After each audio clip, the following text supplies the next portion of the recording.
बिस्मिल्लाहिर्रहमानिर्रहीम। अस्सलाम वालेकुम। क्या आप जानते हैं कि इस दुनिया की सबसे बड़ी हकीकत क्या है? इस दुनिया की सबसे बड़ी हकीकत मौत है। मौत इस दुनिया की सबसे बड़ी हकीकत है। चाहे वो कोई खेलने कूदने वाले छोटे बच्चे हों, चाहे वो कोई बूढ़ा हो जिसने अपनी सारी ज़िंदगी गुजार दी हो और अपनी सारी ज़िंदगी गुजारने के बाद कोई बूढ़ा हो, चाहे वो कोई जवान हो, चाहे कोई अमीर हो, दौलतमंद हो, जिसके पास बहुत पैसा होता है वो हो, चाहे वो कोई गरीब हो, मस्कीन हो, जिसके पास कोई पैसा ना हो, मौत इसी को नहीं बख्शती। हर जिंदा चीज, हर जानवर, हर चिरिंद, हर परिंद, जिन्नो इंस, हर चीज ने मौत का जायका चाहा है और हर चीज जो है बिला आखिर मौत का लुकमा बन के रहती है। हैरानकुन बात है कि मौत की हकीकत को जानने के बावजूद शायद ही किसी इंसान को जिंदगी में इस हकीकत का इदराक होता है। हर इंसान अपनी जगह पर फिरौन की तरह जालिम, जाबिर और कारून की तरह खजाना दौलत जमा करने की कोशिश में लगा रहता है और वो ये बात भूल जाता है कि उसने खाली हाथ कब्र में जाना है। उसने कुछ भी साथ लेकर नहीं जाना और ज़िंदगी में उसने जितनी भी बदअखलाकियाँ की हैं, जितनी भी बदतमीज़ियाँ की हैं, जितने भी लोगों के साथ जो भी किया है, उन सब का हिसाब बिला आखिर उसको देना है। और किसको देना है? वो अल्लाह ताला को हिसाब देना है, क्योंकि अल्लाह ताला से कुछ भी छुपा नहीं रहता। अल्लाह ताला हर चीज़ को देखता है और हर चीज़ को जानता है, तो अल्लाह ताला को उसको हिसाब देना है और अल्लाह ताला से कुछ भी छुपा नहीं है। और इस दुनिया की सज़ा और इस दुनिया का हिसाब तो कुछ भी नहीं है। वहाँ का हिसाब किताब और वहाँ की सज़ा जो कुरान करीम में बताई गई है बहुत ही सख्त होगी, जिसका यहाँ पे तसव्वुर भी नहीं किया जा सकता। ये सब कुछ जानने के बावजूद इंसान जो है वो गुनाहों की जिंदगी से बाज नहीं आते। दौलत की हवस,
से एक अजीब किस्म का सुकून महसूस होता है। यहाँ तक कि कुछ लोगों के चेहरों पर मुस्कुराहट के सुकून आ जाता है। जान हम अल्लाह ताला के सपोर्ट करते हैं तो सबसे पहले इंसान का जो दिल है वो काम करना बंद करता है। इंसान का दिल जो है वो काम करना बंद कर देता है।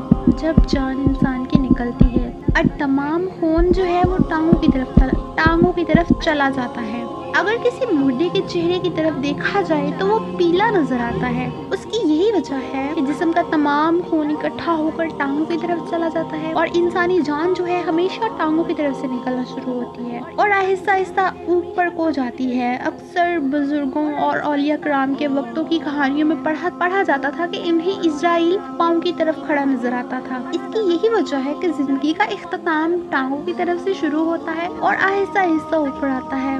کچھ لوگوں کا خیال ہے کہ ٹانگوں کی طرف سے جان اس لیے نکلنا شروع ہوتی ہے کہ مرنے والا کہیں اٹھ کے بھاگ نہ جائے، حالانکہ یہ بالکل خام خیالی ہے، ایسا کچھ بھی نہیں ہے، یہ اللہ تعالیٰ کا قانون ہے۔ ایک عام بات یہ ہے کہ مردہ کی آنکھیں جو ہیں وہ ہمیشہ کھلی رہتی ہیں اور سامنے کی طرف دیکھتی رہتی ہیں۔ ان آنکھوں کے متعلق یہ کہا جاتا ہے کہ جب اسرائیل جان نکال کر جا رہا ہوتا ہے تو مرنے والا اسے دیکھ رہا ہوتا ہے، لیکن وہ کچھ بھی کر نہیں سکتا کیونکہ اسے کچھ بھی کرنے کی قدرت نہیں ہے۔ وہ اس وقت بے بس ہوتا ہے اور اللہ تعالیٰ کے رحم و کرم پر ہوتا ہے۔